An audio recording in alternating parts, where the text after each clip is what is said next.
사주를 배워서 철학관을 하고 있는 부류를 분석해보면 세 종류가 있습니다.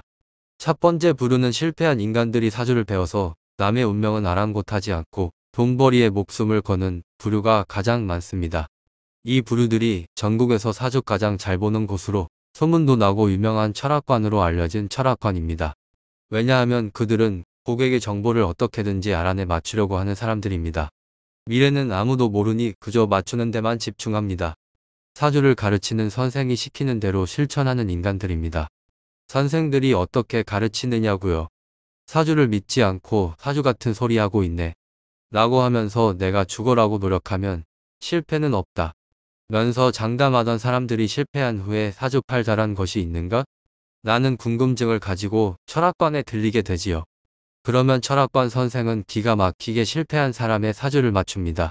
그러면 이 사람이 물어보지요. 앞으로 뭘 하면 성공하겠느냐고 말이지요. 그러면 철학관 선생이 당신의 대우는 이제 없습니다. 라고 합니다. 그러면 실패한 사람은 미치고 환장할 일이지요. 앞으로 대운이 없다고 하니까 말이지요. 이렇게 암담한 마음이 들 때 철학관 선생이 한마디 합니다.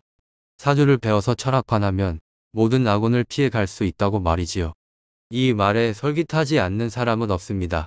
열이면 9은 사주 공부를 시작합니다. 사주 공부를 시작하면서 선생이 이렇게 말을 합니다. 사주는 무조건 맞추어야 하고 고객의 입장은 고려할 필요 없고 그냥 사주대로 상담을 해야 합니다. 10명 중에 3명만 맞추면 대박이 납니다. 10명 중에 3명만 제대로 맞추면 그 사람들이 입소문을 내주니 자연스럽게 소문이 나니 사주 잘 보는 곳으로 유명해지지요. 이렇게 배웠으니 감히 운명을 생각할 마음의 여유가 없습니다.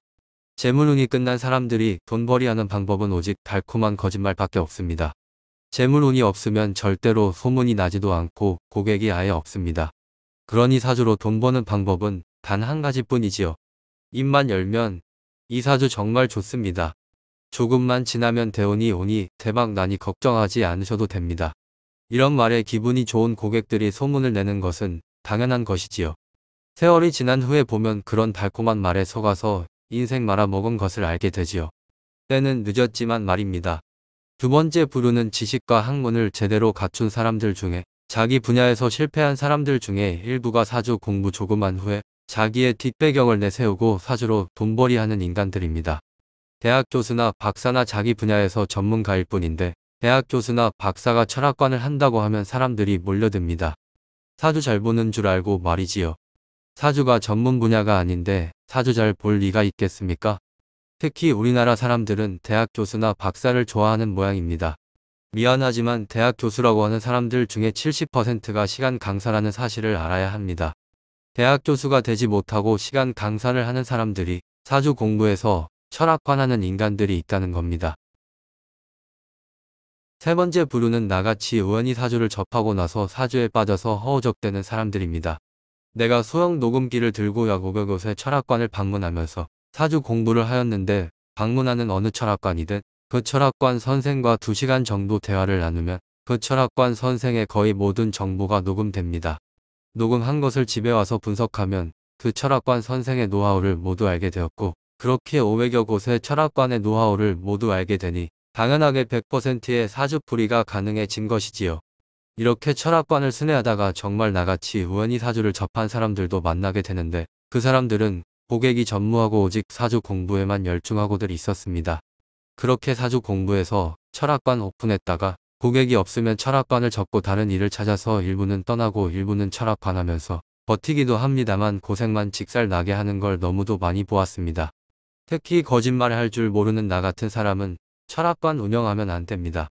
달콤한 거짓말로 고객의 기분을 좋게 만들어야 하는데 사주를 제대로 공부한 사람들은 사주대로 고치 곧대로 모두 말을 하게 되니 답답한 마음에 상담하러 온 사람들이 좋아할 리가 없고 가면서 욕을 해댑니다. 사실입니다. 그러니 미치고 환장할 일이지요.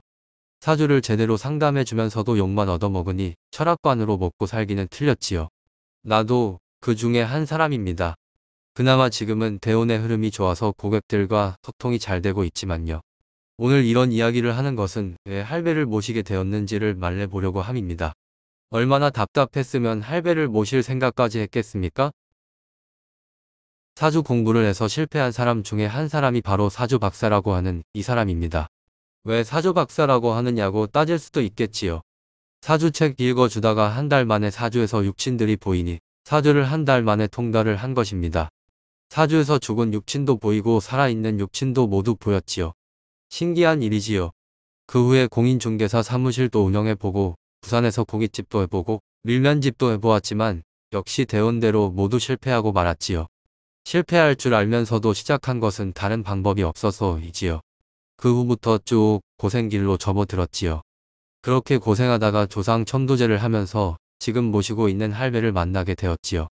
긴가민가 하는 마음에 족보 책을 뒤져서 확인해보니 내가 모신 할배는 내 재종 증조 할아버지이셨습니다. 할배를 모신 이유는 간단하지요.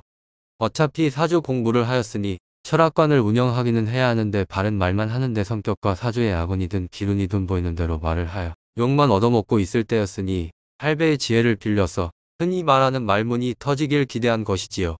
그런데 할배가 하시는 말씀이 야 이놈아 네가 사주를 잘 보니 사주는 네가 봐라. 이러시니 답답하기는 마찬가지였지요.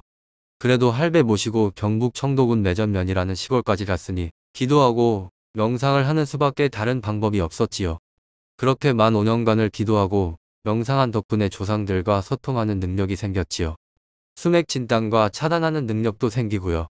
만 5년 동안 기도와 명상이 끝나면서 드디어 최악의 대운이 끝나고 새로운 인성 대운이 시작하면서 서서히 풀려가기 시작해서 오늘에 이르렀습니다.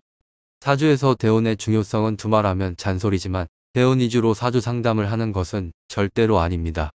대운보다 더 중요한 것은 미래를 설계하는 방법을 제시해 주는 것이다. 그건 그렇고 할배와 만나고 난 후부터 영적 능력이 생기고 서서히 영들과 소통하는 일들이 자연스럽게 많아졌습니다. 사실 말이지만 영적 능력이 생겨도 활용할 줄은 잘 모릅니다. 다만 인연이 되는 사람들에게는 많은 도움을 드리고 있습니다. 조상 기도 후에 부동산 매매가 이루어진 사람, 조상 기도 후에 좋은 인연을 만나서 결혼한 사람, 조상 기도 후에 술을 끊은 사람, 조상 기도 후에 3년간 취직이 안 되던 사람이 취직이 된 사람, 조상 기도 후에 영업이 잘 안 되던 사람들이 영업이 잘 되어 매월 조상 기도를 하는 사람들, 조상 기도 후에 헤어진 연인과 다시 인연이 된 사람, 조상 기도 후에 도박을 끊은 사람, 조상 기도 후에 어렵던 자격증 취득을 한 사람, 조상 기도 후에 관제 구설수가 싹 사라진 사람 등 생각나는 것은 여기까지입니다. 지금까지 후손과 조상을 연결해주는 영혼뱅크 청품도사 청암 박재현이었습니다. 다음 기회에 계속해서 영상을 올릴 것을 약속드립니다. 감사합니다.